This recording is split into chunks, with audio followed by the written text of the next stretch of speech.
teaching old dog new tricks. Hi, I'm Gail Ribenstein, the founder and CEO of a company called Retail Resilient Social Selling for the Car Industry. And we help auto dealers, auto agencies, and vendors in the auto industry sell more cars, service more cars, and make more money using our social selling strategy. That includes TikTok, Instagram, Facebook, LinkedIn, and anything else you can think of. So if you're looking to invest thousands and make millions, we're definitely the social selling company for you. Like I said, who said you can't teach an old dog new tricks? If you run a service drive, you know these days first impressions matter. But when your advisors are tied up with inbound phone calls, they tend to neglect their other, more important duties.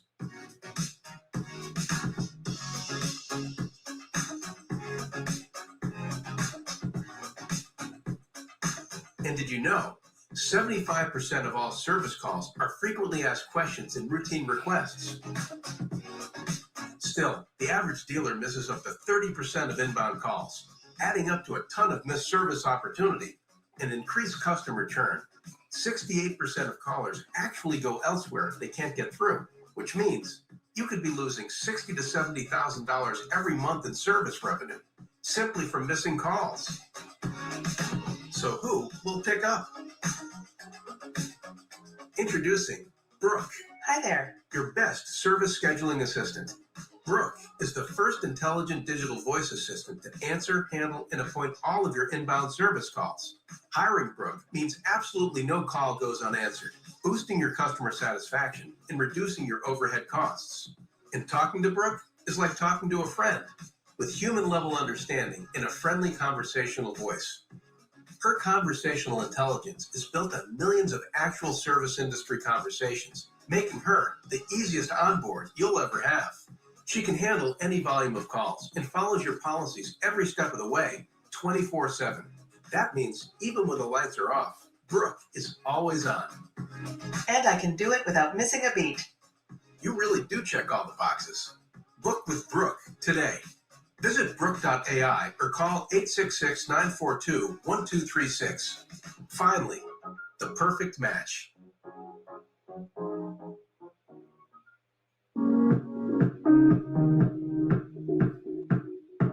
Welcome to Loud Motorsport. I'm Crystal, the general manager here. Hi. So we're always hesitant bringing someone new in, especially with COVID and bringing a new company in and trying to get that launched and getting it launched the right way without having someone in store. Rapid Recon was able to give us the communication and the support that we needed from day one. Very fast to respond. It made it seamless from start to finish. Anytime that someone talks about a low volume store, they think that you can just walk around and not very many people to track down to get approvals. That's not the case. If we want to get the car through the process, we still have jobs to do. We still have customers to help.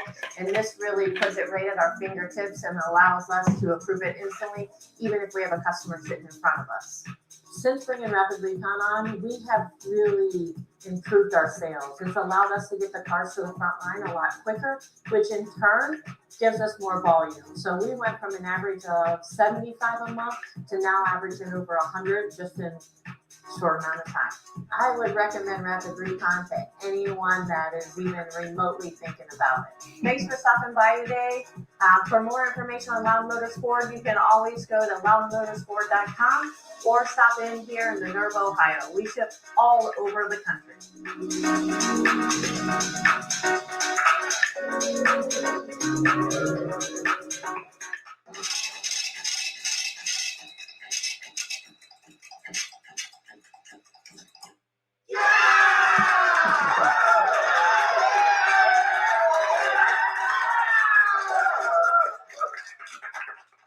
Cool. Thanks to all our sponsors. And of course, special thanks to Gail for being on live. I just got to quit this. How do I do that? Well, we just now have competition for for Gail's video with that lady from the Ford dealer. Yeah. No, it's great. I loved it. Let me just move this over. There we go. So we still are looking for sponsors for season sponsorship for next year, but more importantly for show sponsorship. If you're looking to grow your business, we are doing shows for different companies.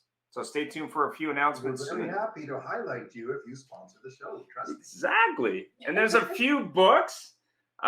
Raving Fans by Ken Blanchard and Sheldon Bowes. Firms of Endearment, which actually was referenced in that video if you were here earlier on. So it's kind of an interesting book.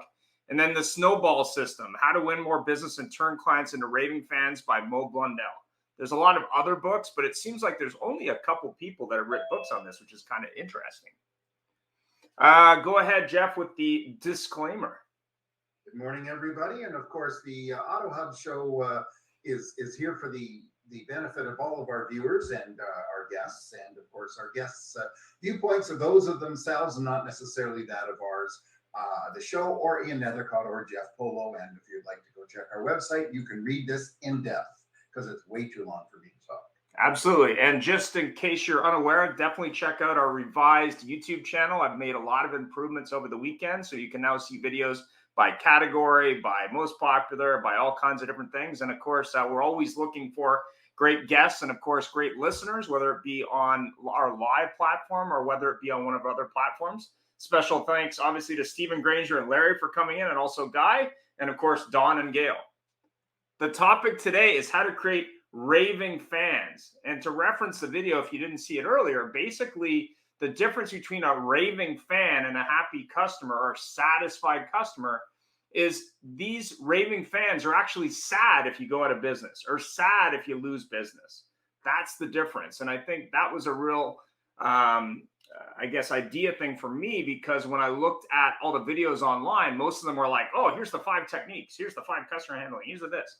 But really, these people become marketers. And I'll use Tesla as an example. They can spend more on R&D because they don't spend any money on marketing. So it's very interesting. But go ahead, Jeff.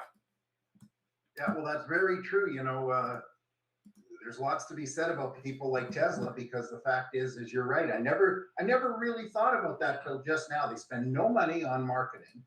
Ever since day one, all of a sudden they just appeared. And somebody did something right there, and definitely raving fans. And they have to have it right now because they've got their challenges on quality and supply, but they're still doing record numbers. But thank you, everybody, for joining us. Today is the How to Create Ravings Fans show. And joining us today, we have our scheduled guests are Don Graff he's the president of Graff Automotive Advisors and one of the greatest names of any town I've ever seen, Bonita Springs, Florida. Don, say hi, introduce yourself, and tell us a little about yourself. Hi, Don Graff here, Don Graff Automotive Advisors. Been in the business for a long time, graduate of where have I been? Graduate of the Dealer Academy in 1986. Then had every job in the dealership from sales to the general manager. The last 20 years I've been doing consulting. Last 6 years I've been down here in Southwest Florida, and we work on the premise of the Graff profit matrix. We believe in the quadrant, working with people, process, visibility, and finance. Believe that we can solve problems in those 4 areas. We can drive profitability for the dealership. Excellent, thank you. But if you haven't used it, I'm going to make a suggestion, and if you do use it, and it's a new thing to you, I want 10% of the profits. Is use the to measure profits, use the graph. Oh, that was like a dad joke. I'm the king of dad jokes. That was Next good. we That was have, good. I'll take it. I thought probably we agreed on 25%. Sure. That goes to the 10% Larry owes me for his Canadian operations, which I might see it in a state. Next we have joining us, truly at the no risk of offending anybody, our favorite guest, our favorite sponsor, the lady who insulted the 3 of us this morning by moving all that hair away. Gail Ribenstein, the founder, CEO of Retail Resilient, now from a great name, Stuart, Florida. Gail, say hi, and you don't have to tell anybody about yourself, but tell us words of wisdom. Well, hi, I'm Gail. It's a pleasure to be here. I'm usually on the show on a weekly basis. Dawn and I actually used to work together in Wow. the retail car business when I was young. So I think I was 23 years old when I started in sales, and I think that was around when I met. That was 3 Dawn. years ago. That's funny. And I'm excited to be on this show because the retail resilient business is built on the premise of having raving fans on social, to be honest. So I'm pretty excited to be talking about raving fans today. Thank you very much. We appreciate everything you do, and thanks for being a guest here specifically. It's nice to highlight you as well. And I cannot continue without recognizing three of our raving fans. Stephen Granger from somewhere, because I think he's from Texas, but he looks like he's in a hotel room. And Larry Feldman from Gail's old hometown area, Philadelphia. Yeah, and he still likes cheesesteaks. What's going on? What's going on? I'm raving fans of Dawn. I'm a raving fan of Larry. And of course, Guy Olivier Potvin, who I'm not really sure, but it sounds like you're from Montreal. Thanks for spending the time with us as you guys regularly do. And Ian, let's go to start off with the kickoff question. Absolutely. Every dealer flaunts how they create a wonderful experience. And actually, I was talking to Jeff a while ago. There was a dealer, instead of having a documentation fee, they have an experience fee at the dealership. So I said to the salesman, so what if my experience isn't good? Do I not pay that fee? And he's like, what do you mean? So I thought that was kind of interesting. If I can interject, Ian, yeah, that reminds me about 20, 25 years ago. And I know every area we are in North America, probably Europe, the TV station or whatever, they do one of those exposés on dealerships and they send in the hidden camera. And they went to this one place, and the salesman they got, pardon the term, was fresh off the boat. He was new. He had limited English. And as they're going over the numbers, the salesman says, they're talking about price and they're trying to trap him. They say, well, what's this? He says, well, that's the reputation fee. And he goes, the reputation? He says, yes, because we have good reputation. It was the admin fee for a lease, but he didn't get it. So hijack it. Please go ahead, Ian. Either by price or experience, what do you think is the biggest influence in creating raving fans? So let's start with Don, because he was on before Gail. Go ahead, Don. I think the main thing is the culture. You have to have it from the top to the bottom. Everybody has to be singing from the same hymn book. For instance, when Gail and I worked together at Flemington Car and Truck Country, they were very much creating raving fans. And their theory was that if they drove the traffic through the sales department in a meaningful way, that they would keep those customers returning to the service department forever. And they pretty much were doing that. When I was running the e-commerce department, we had, what do we have then? 15 stores. Mm-hmm. And they were doing 12 or 13,000 transactions. 4,500 of them were through the internet. They just bought totally into that process. Excuse me, was that Steve Califer stores? Oh yes, Yes, absolutely. it was. Yeah. What a great gentleman. He was an incredible person to work for. You would go with him with a request, and very rarely did anything I asked for get denied. In fact, I'll tell a funny story real quickly. Talk about raving fans. The controller came to see me one day and said, we need to talk about your budget. And I said, okay. I figured, okay. Looks like we're going to have a little bit of a cut, which is okay. It's a great place to work. So he said, no, Steve wants to talk to you about his billboards. Now, if anyone knows anything about Mr. Califer, as soon as you got off a plane at Newark Airport, you're seeing a billboard for Flemington Car and Truck Country. We came over the bridge from Philadelphia to New Jersey. There was a billboard for Flemington Car and Truck Country. You're on the Atlantic City Expressway leaving Atlantic City. There's a billboard for Flemington Car and Truck Country. So I wondered where he's going to put another billboard. And we joked about it, and he wanted to put a couple of billboards, and I was going to lose some digital marketing. So I said, that's fine. you go ahead and put some more billboards on. Interesting. Hey, Don, Yes. if the topic here is how to have raving fans, let's not forget the fact that Mr. Califer was such a gentleman and such a likable guy, and that's the kind of thing that permeates the culture from the top down. The reason I like being with these two crazy Canadians is every time you see them, they're smiling, they're happy. Gail, I teach salespeople, well, besides a whole bunch of insane things, I teach them to smile because nobody wants to deal with, can I help you? Not really. Is there anyone here whose puppy didn't die?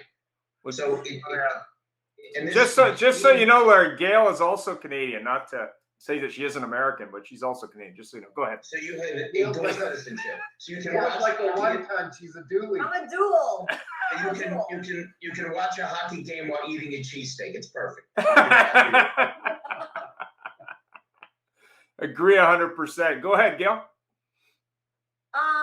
What was the original question actually? How do you create dealers talk about a wonderful experience or price or experience, or what do you think is really how you can create a fan? It's great to talk about experience or talk about customer service or talk about that, but how do you think they can really create that memorable experience? So I guess from the position that I'm in today versus when I was in a dealership, so now I train salespeople how to post on social. They have a lot of raving fans in their communities. So an example would be, and I use this a lot, we work with a dealer group called Step One Automotive Group, and they're in the state of Georgia and Florida, and they have raving fans on social media, like people that like absolutely love them. And it's because they're salespeople, like Larry said, they smile in their photos. Their customers are always happy when they're taking delivery of a car and they shoot those photos. They bring out raving fans by showcasing like transparency and fun that they have at the dealership. And it really, really creates buzz in the community. We created raving fans with social, kind of in a similar method. So it's basically good content, right? If you're a car dealer, it's good new car offers, good used car offers, good service offers, good posts. And for us, it's the same thing. It's like we have good content for car dealers, and then people will call us and be like, we've been following, like I literally had a girl, Erica. I don't know this girl, but she called us, sent in a lead. We closed her on going to our school, and I called her, and she's like, oh my God, I can't believe you're calling me. I've been following you for 5 years on the internet. So I don't know, like in her eyes, her perception is that she loved our company and she was a raving fan and she liked our content and she became our customer. Absolutely. I mean, it's funny you bring that up because I was at NADA in 2020. And as I was leaving, I was sitting at a lounge at the airport, and a guy came up to me. He's been connected to me on LinkedIn for almost 10 years. Wow. It's like, I've been following your content for almost 10 years. It's great to meet you in person. And I thought that was hilarious. But anyway, sorry to interrupt. Go ahead. No, it's content. Yeah. At the end of the day, your raving fans come from the content you post.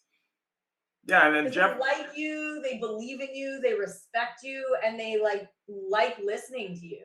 Yeah, Jeff and I were talking about that this morning. There's actually a really interesting app for smart TVs called Haystack.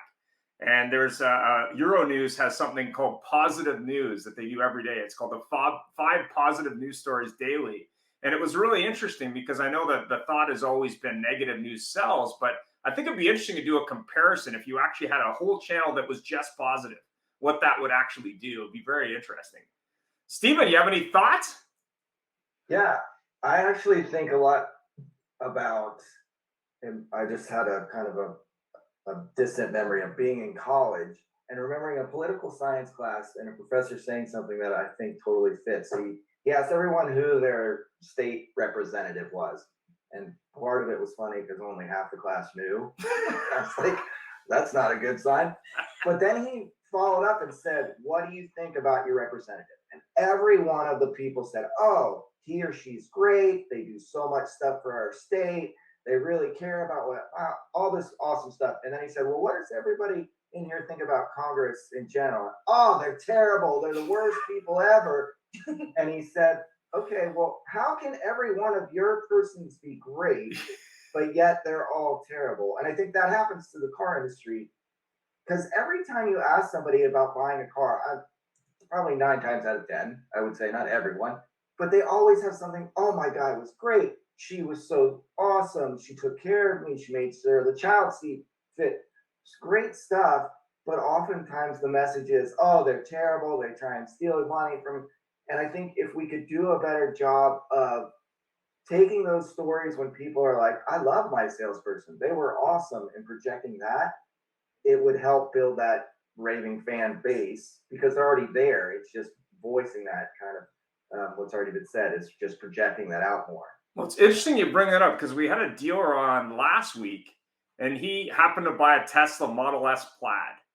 And he had nothing but a horrible experience in every step of the process, but he's such a fanboy of Tesla. He's like, yeah, sales experience was horrible. Online experience was horrible. Service experience has been a train wreck. The car broke. They loaned me a gas car to fix it when it was being fixed. And then they sent me an email saying it was done, and it wasn't done. But he says, but I love the technology. So it was kind of interesting, because even in that case where every touch point was bad, and obviously there's room for improvement, really what was interesting was he's still a fanboy. To this day, it was very interesting. But go ahead, Jeff, next question. Yeah, it's very interesting. You mentioned that, Stephen, because you're right. So many people sit there and go, oh, this was great. That was great. I posted something on LinkedIn earlier in the week, and I admitted that I'm a fan of Big Brother. And not so much that I'm a fan, my daughter is, so, we end up watching it. And the Canadian one is on right now.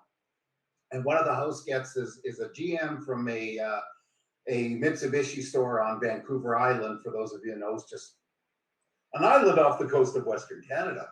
And unfortunately, this guy put forward this image of being a smarmy car salesman. He manipulated, which everybody has to do. On that show, I'm a car guy, and I could never lie to people like they do on that show. But nevertheless, there's all these people in their early 20s saying to him, hey, come on, man, just leave that car salesman crap somewhere else. We don't want to hear it. And raving fans, how do you do that? And I remember what I used to do myself, and even taught all my salespeople, is when somebody takes delivery of the car, and they get into the car, stand there and wait till they leave the lot and wave at them. And 20 years later, I had people bump into me and tell me they remembered that. Way to go. But that's one of the ways. But tell me something, is creating raving fans selfish, selfless, or what? And actually, Don, everybody's been talking over you, so I'll ask you that. Is it selfish, selfless? Are you doing it for yourself? Are you doing it for others? Or what? What's your opinion? Well, if you believe what they tell you when you go to work in a dealership, you're going to be there a long time. You're doing it for both. You're doing it to grow your own business because they're giving you a desk, they're giving you a phone, they're doing all the advertising for you, and you're going to grow your business, and they're going to continue to support you. And so your fans are their fans, and their fans become your fans. So I think it's like a circle, virtually. What do you think? Well, I think it's important because I'm the host, so I can ask other people. But yeah, it's my opinion has always been it's as human beings, we're supposed to be selfish. We do things for ourselves. Even people who go out and help dogs and help homeless, they do that because it makes them warm and fuzzy. Right. And why do we want to create raving fans? Because we want everybody to adore us, or what? Right. You want to have friends. No one wants to be alone. You want to create friends. You want to get more phone calls. You want to be active. You want to be hanging out at your desk, not doing anything. If somebody wants something that's going to cost you money. Because we love our money. Gail, what do you think? I am on the same page as Don, where it's both. So, from a selfish point of view, I definitely have a small ego. I definitely paid Facebook for followers, and I did it to build the perception that in the auto industry that I am the go-to person for social selling. So that I did out of selfish reasons to get Raving Fans. But then once I had 10,000 fans, it grew to 20,000 and 30,000 on our page. But I bought the initial chunk of car dealers for selfish reasons. But then for selfless reasons, I know I can help car dealers, right? So we have proven case studies of car salespeople and dealers we've helped on Facebook, TikTok, Instagram. So at the end of the day, it's also selfless because I know like they need the help, right? And I can give them what they need. Obviously, we do it in exchange for money, but it's like both, right? So like I want to help these people. I've been in the car business my whole life. I want to help them sell 20 or more cars a month because I know they'll live this like great lifestyle. So it's both. It's really both. I want you to know something, that we at the Auto Hub Show do this purely for selfless reasons, because we all want everybody to get along and to be happy. And in that show that Stephen mentioned, which I think he disappeared on us, so the heck with him. But yeah, if there was a good news show, I have an idea for a show is that we have Anderson, Cooper, and Hannity on together, and all they do is tell each other good things about themselves. But Larry, what do you think about that? I definitely think it's both. One of the things I ask people, new hires, are you nice people? And of course, nobody's going to raise their hand and say, no, I'm a creep. I say, well, I happen to be a nice guy. I followed up with my customers as they had a problem. I solved it. But there are a lot of creeps in the car business, just like there are in every other avenue in life. So if you really feel you're a good person, then you're doing them a favor by selling them, because if you don't, they may get somebody that doesn't treat them right. Therefore, you have the right to have them. They deserve to have you as their salesperson. You deserve to have them as your customer. I'm wearing, because you had your topic today, I'm wearing my Kellogg school. Years ago, I brought my Cadillac dealership from the bottom to the top, and they gave me these choice of rewards. And everybody was laughing at me because instead of taking a trip, I decided I'd go to the Kellogg school. I just figured I'd get a little smarter. Well, Jeff and Ian, you're going to be shocked to hear this, but I destabilized the whole class.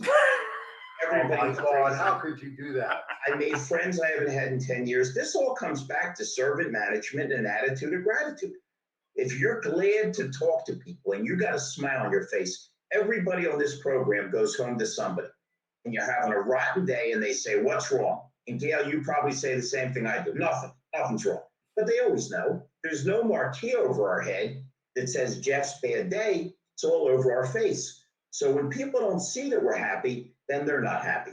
And if you don't think making money, and I mean, we've all seen this, the salespeople kiss the butt of the manager, but not the customer. It's the customer that's ultimately paying them. Management's just the middle guy. So yeah, I'm all in on servant management. And if you treat people well and you're really glad, you're going to make a lot of money and they're going to tell other people. And by the way, one last thing and I'll shut up.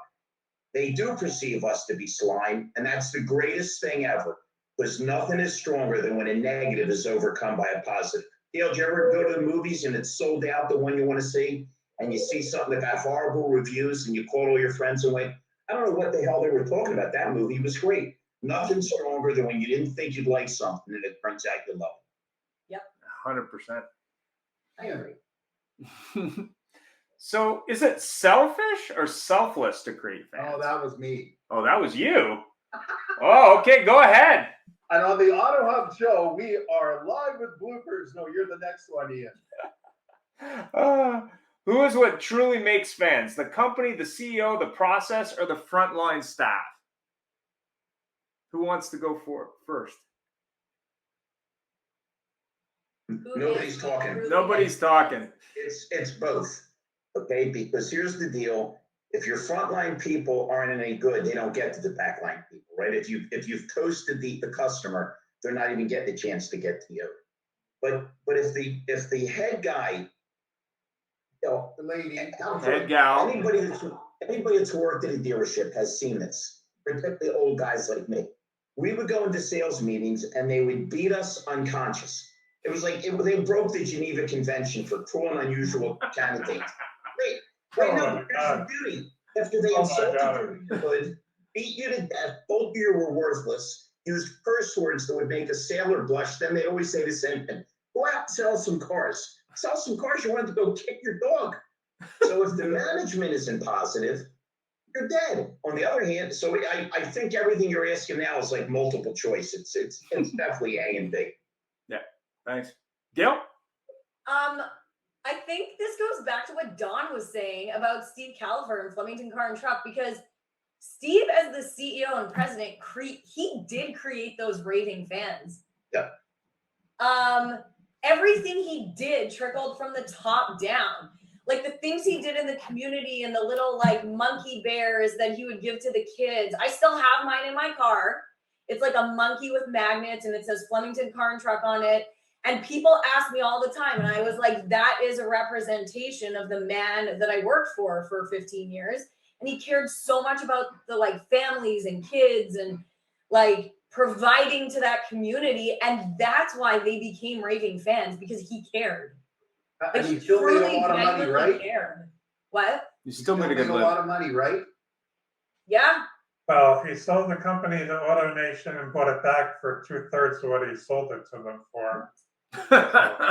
Interesting. You know what? And he gained a super controller. Yeah. And I gotta say, okay, so Steve Califer, even though he made millions of dollars, he actually is a selfless man, and I'll tell you why. He taught me one lesson, and this is the one lesson that I have kept my whole life. He said, Gail, if you don't take care of yourself, you cannot take care of other people. He's like, you can't. You have to put yourself first so you're healthy, you're in like a good place and a good space, and then like abundance will flow to you and you can put it out into the world, but you have to start with yourself. And I literally use that theory since the day I met him. Yeah, he was brilliant, and he's much smarter than I am, but I used to boil it down to when you're in an airplane with a child, they always say if the masks fall, put your mask over your face before your babies, because if you can't help yourself, other people. Yep. Yeah. So I think it started with him. Like I think it starts with the CEO. You know, it's very funny too, because Larry mentioned the meeting thing, and we've all of us have been around here, and Tim, I'm sure you've been around too. And, you know, all of us have been in that meeting where somebody of power comes in and ends the meeting. I was talking about this yesterday with somebody. You feel the electricity in the room, and they're like, everybody's like, wow. And then somebody with power comes in and poops all over the parade, and they leave like this, and they turn around and look at the customer when they leave, and they go, what? Yeah, exactly. It's very true. I remember a guy that I used to work with moved down to Phoenix. And of course, in Canada here, a big store is a 150, 200 unit a month store. He moved down to Phoenix to, I believe, I can't remember what it was called, but he moved to a Chrysler store down there that was doing $1,200 a month, and we were shocked. And then he moved to a Toyota store, I think Camelback. And he told me about how they did the sales meeting in the middle of the showroom. The crew was 20 guys or 20 people. And the manager stood in the middle, just like the huddle at in a football team or something, and pumped everybody up. And what are we going to do? What are we going to do? They turned around, and there were customers, and they went, hello, everybody. What a way to make fans. Yeah. And Don, you have some thoughts? It's still, go back to Steve Califer and those guys. When I went to work for them, they were going to build me an office. I could have an office upstairs with all executives, and I chose to have an office down on the sales floor across from the general manager for the Ford store. And that impressed them a great deal. I didn't realize it at the time, but to be within the, really in the arena where the fight takes place, and to watch how the customers interact with the staff, and to be coaching my people in that environment as well. It was just a wonderful thing. And Gail will tell you, they believed in transparency. They did things before anyone else did. I remember them working with the guys from JM&A when they were presenting leases and retail pricing to the customer, and they would present them 3 ways, and they would go through great pains to really spend time with the salesperson to teach them how to present it, so they weren't running back and forth to the desk and pencil the deal 3 and 4 times. So there'd be 1 or 2 pencils, the customer understood. They weren't taking advantage of the customer. The deal was seamless. And customers left very happy, incredibly happy, I can tell you. And I can remember another instance. They lived and died by meetings in this organization, NCM meetings. Being the e-commerce director, I was in a general manager's meeting, which took place the 2nd week of the month, all day on Monday. Every general manager, and you had 15 of them, so it did take all day. God forbid that you didn't take care of a customer. There's a particular situation where a customer had a situation with a wheel and tire, and Byron Brisby, who was the operations director, had a situation, and he called out a general manager for not handling this situation with the customer the first time it got to his desk. Mm-hmm. And he read him the riot act in front of 14 other managers and myself. So when you were, let's say, you were berated at that level, you knew what the expectation was, that you took care of a customer for a few $100s. It was not a big deal. It was an expectation. Yeah. The car was supposed to be perfect at delivery because it was a used car. It was perfect. It was a promise made. It was a promise delivered. Interesting. Yeah, and they owned up to their word. I must say they were both a man of their word. Like you followed those rules. It was pretty cool, actually. Good place to work. Very funny too. How many people will spend a fortune proving that they were right when they were wrong, instead of saying we're wrong, take care of it, and spend a little bit of money. And it's amazing how many customers I've seen come in and scream at somebody that said, no, you're wrong. And then somebody said, sir, you're right. I'm terribly sorry. What would you like me to do? And they go, no, you don't have to do anything. I just wanted you to know what happened. Boom, over. And when I got that, raving fans in the car business. Yeah. Yeah. Exactly. So tell me something, Dawn. Oh, by the way, I have a comment from Tim here. He said, take care of the customer at the highest level, without a doubt. You know, the old days of the car business was, as you just mentioned, Dawn, the boss was upstairs in an office that overlooked the showroom. You'd see the phone ring and it'd be going, hey, there's an up out there. And now the new idea, funny, Dawn, you did this a little while ago, was let's bring them down to the level. And you know something, if the owner walks around, there's a group up here that the owner's famous. He's got 25 stores, famous for flying into one of his stores, walking in the showroom, interrupting the salesman, slamming his hand on the desk and saying, what do we have to do to make a deal here, folks? And most of the time they turn around and leave. Yes. So it's, and by the way, Tim made another comment, as we can see, I require my manager and myself to speak to every customer. So Tim, I'm going to ask you this. So you made this, how do you create raving fans other than that? So right off the bat, every customer walks to the store, they're either going to speak with myself or my new car or used car manager. When they're interacting with the finance, the salesperson, my finance manager is also going to be involved.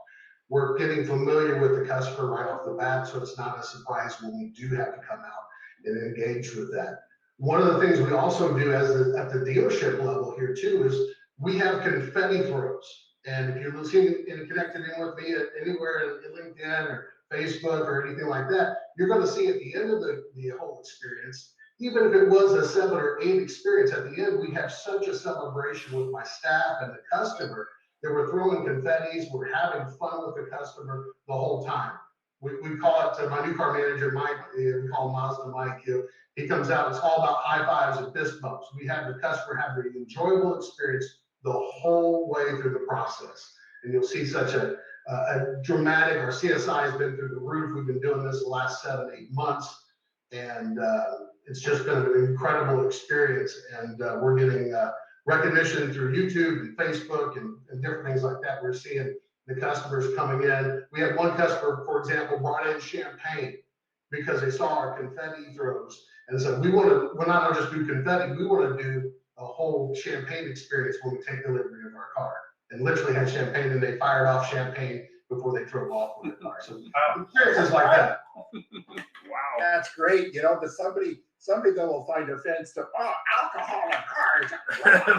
They didn't drink anything ahead of time, but at the same time, they did fire it off, and they sprayed their car down real good, so we had to re-clean it after the fact. So it was a fun experience, and they loved it. They had a blast with it, and it's just about creating that whole atmosphere the whole time. It's just an exciting atmosphere. If you're boring, hey, welcome to Germain Mazda, you're going to be boring. If the guy come in with high energy, let the customer know, hey, we're going to take care of you, we're going to serve you at the highest level. We say that to them.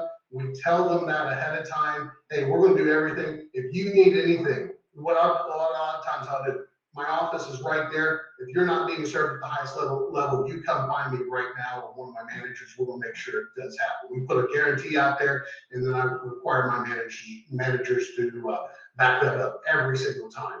Hey, Tim, your attitude's absolutely perfect. And the beauty of this is what happens when you have that kind of attitude with salespeople, they have it with the customers, and everybody's happy.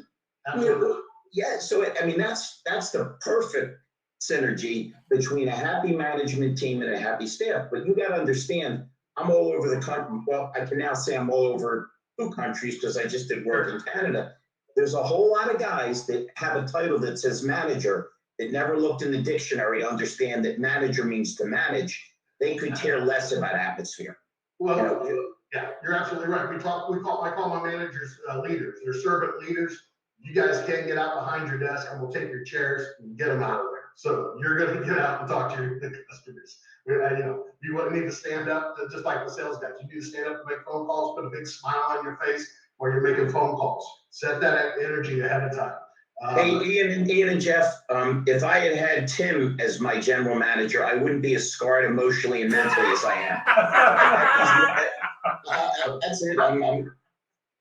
Larry's smart for life. You just mentioned some of those people's titles shouldn't be manager, it should be damager. Oh! And then they could be proud that they got promoted from general to senior. Yeah, I like that. Yeah, first sales manager wanted to teach me GFT, go for the throat. Wow. There's also the CDO, Chief Damaging Officer. Wow. John, So how do you personally create Raving Fans? You have to go the extra mile. Wow, it's so competitive to get a client. Gail can tell you, it's and to keep a relationship. The expectations are so high. I'm doing Zoom calls. I have a client. Well, some of them. They all first, when you take on a client, there's always more to the story than you see. That's for sure.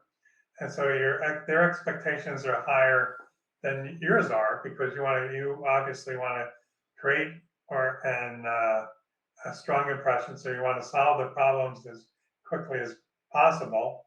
And along the way, you find out that there are other issues along the way. And some of those issues are like we're talking about here. There are cultural issues that are below the surface that need to come up. And you're working with other managers, and primarily the general manager to surface those in such a way that you're working in team atmosphere. You're not attacking anyone because you're the servant, right? Gail, I know how you create raving fans of retail resilient. TikTok, blah blah. But how do you create raving fans? Period. How did you create it in your dealership career?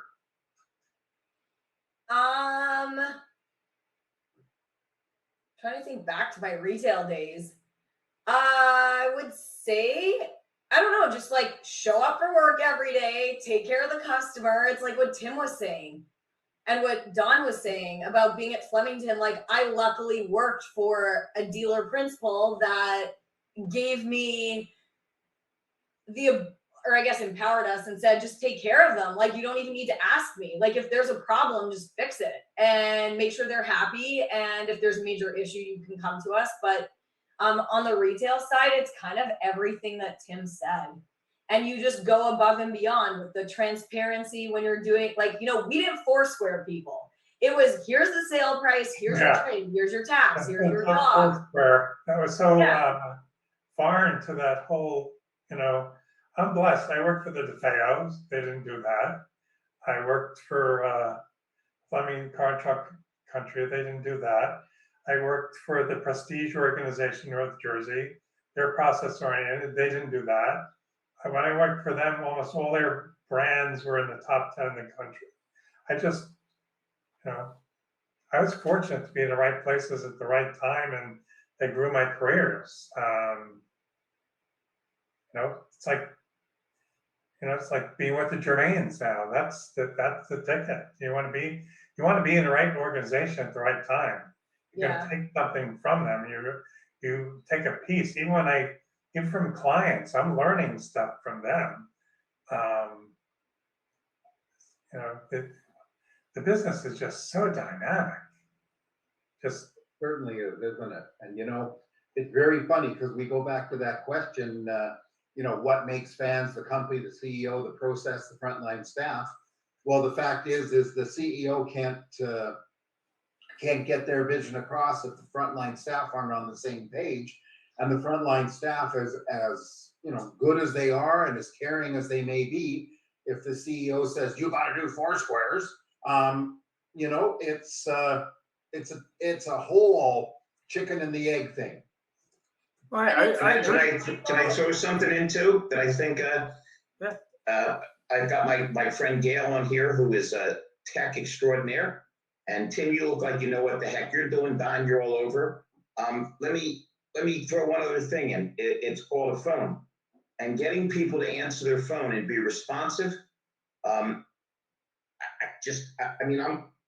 getting more and more successful. I'd love to tell you I'm brilliant. I'm not. I just answer my damn phone. And when I do it, I smile and I write everything down. And the old school stuff is more important now than it ever was, because a lot of things get lost in the tech world. I've never met anybody that says, boy, do I love those phone prompts where they put me to 19 people and then hang up on them. I get so angry. You guys want to see that? Watch me call Comcast. I'm just curious. I had a call with them this morning. It was horrible. Ian and Jeff, I hear Gail angry. Don said go for the throat. Maybe we could get you into a sales meeting with Tim. I think he'll nurture you a little bit better. I see a lot of repressed anger here. I'm trying to find that hug emoji. Absolutely. Listen, the key to having raving fans is want to have raving fans. The guys and the ladies, they get up in the morning and go, man, listen, this sounds apocryphal, Tim, but it's true. I'm in Virginia, and a guy Googles me who was in a training class, and says, Mr. Feldman, you look really successful. Will you tell me how you got rich? I says, are you ready? Because I had already quoted Shakespeare and Socrates. He pulled out his pad. I said, I didn't want to be bored. He says, I don't get it. I says, I didn't get it either. I work with 10 imbeciles that wanted to stare out the window all day and moan and bitch. Tim, you ever see this? 5 guys going, the business sucks. There's never any customers. A guy pulls up and says, you want to take him? He's probably not a buyer. You see, you got to get up in the morning and want to be productive. You got to have a smile on your face. Absolutely. You got to be excited. They're not annoyances. They're opportunities. They're annuities. I have a classic story. Go ahead. classic. I'm in a Volvo store, 1980, maybe 81, in Bridgewater, New Jersey. Guy pulls up, a couple pulls up in a Rambler wagon, wearing blue jeans. His wife gets out, she has a poodle. They walk up to the dealership, and I said, okay, this is my up. And he walks in, he has bearing. I could tell he's somebody. He's John Pierpont. Do you know who John Pierpont is? Sure. Okay. Who is that? I don't know who that John is. Pierpont. John Pierpont Morgan. JP Morgan. Oh, okay. Yeah. Got it. A Rambler. I wind up, it's looking for a Volvo wagon. I'm talking to him about leasing. I'm really like, oh my God, I'm talking to the president of the damn bank. I mean, he has more money than God. It was really interesting. 3-4 weeks, he buys, calls me up, says we're going to do the deal. I think there's $1,300 profit from the car. Took a little bit off. I made $1,000. I deliver the car to his house. I go up there with my buddy. We're in his house, and all the Pierponts are on the wall in the drawing room. One of his people come, they offer us iced tea, and he lives on Larger Cross Road in Far Hills, New Jersey. He lives on a dirt road. Interesting. Yeah. Dirt road. You know, it's funny. I had He has cattle out there. He has prize cattle. Yeah. Didn't lose their roots. No. Yeah. Okay. I had the opportunity to meet the lady at NADA, and she's their company, and I won't name drop or anything, but no. And their company is actually in partnership on a charity with Richard Branson. Okay. And she said she's had the opportunity to go to his island, and this guy comes out wearing flip-flops and, you know, torn cutoffs and a tank top. And she says if she didn't know who he was, she wouldn't know who he was. That's the kind of down-to-earth guy he is, with 25 or 30 billion dollars. But you know, Well, yeah. I mean, we were talking about this morning, Jeff. That you have, just because you're a wealthy individual doesn't mean you don't have to be a genuinely nice individual. I mean, I think that's the big learning here is be kind to people, treat them with respect. Make it a positive experience and make it special. I mean, I used to do something really simple when I sold cars. We had to introduce the customer to the service department when we did as part of our process. Well, I would always get that customer there for delivery, even sometimes there for just looking at a car at the final stages. I would get them something from the parts department that I would pay for. And the other guys I work with are like, what are you doing? It's like, well, you got to make that special, but more importantly, it's about what the customer wants. It's not about what I want. I sell cars every single day. And what is funny is now 12 years later, I still get calls from people that I sold cars to over 12 years ago with questions. So it's about the customer at the end of the day. There is no extra customer, but more importantly, the only way to grow a business is to take care of that customer. They took the time to give you an opportunity to do business with them. You need to treat them with respect and you need to make it a good experience. Why chase that bar that was set 30 years ago incorrectly, or 50 years ago or 100 years ago incorrectly? I mean, that's my view. well, we're running Out of time. So final comments. Go ahead. Yeah. Final comments. It was good to see some of my old friends on here. I hope you guys are raving fans of mine. I don't know. I'm raving fans of you. I mean, I've known Don and Larry for a long time. So yeah, it's good to see your faces on the show. Thank you.